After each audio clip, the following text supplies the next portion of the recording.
All right, let's get right into it. When most of us think of the Quran, we probably think of it as a book of faith, right?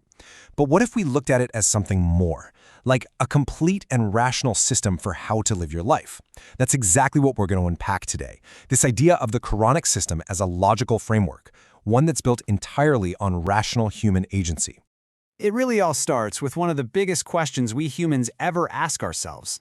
Do we come into this world already carrying some kind of spiritual baggage, some flaw we have to overcome?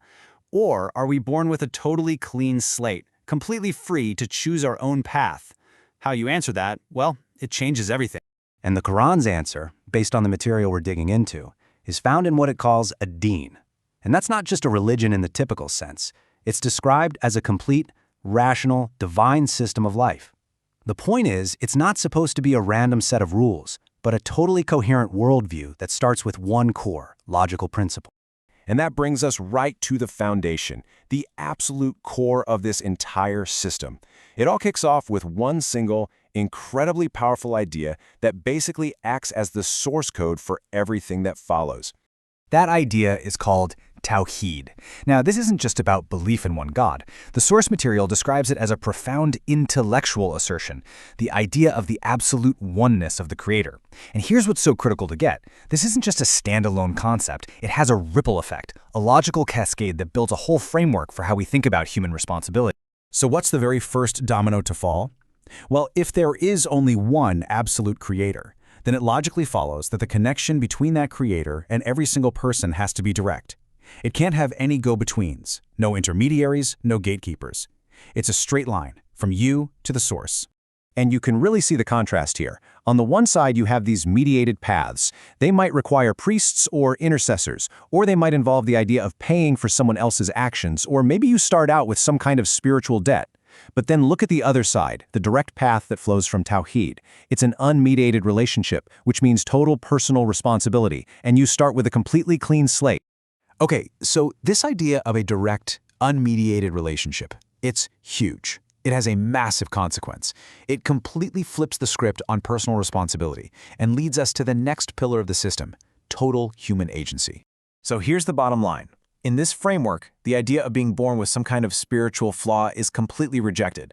A concept like original sin, for example, is totally incompatible. Why?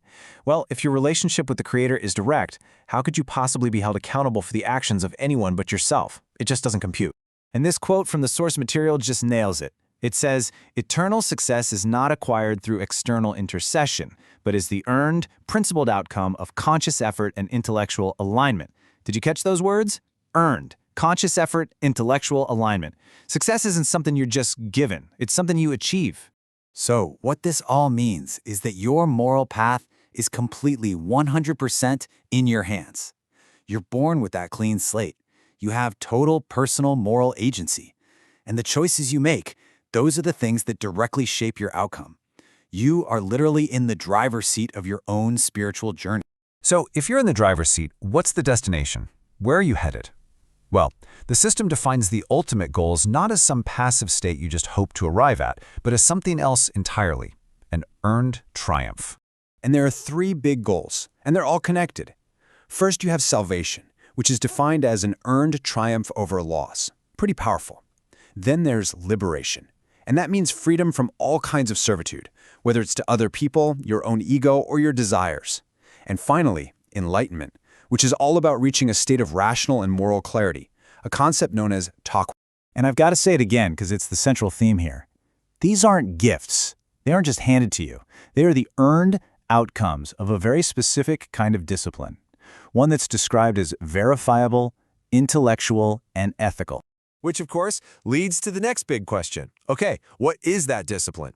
If this is all about earning it, what are the actual practical tools a person uses to achieve that triumph? The system has a name for that. It's called wasila. Think of it as the toolkit.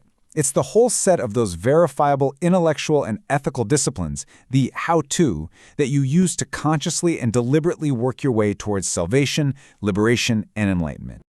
At the heart of this whole discipline is aligning your actions with what's called the Divine Law of Recompense.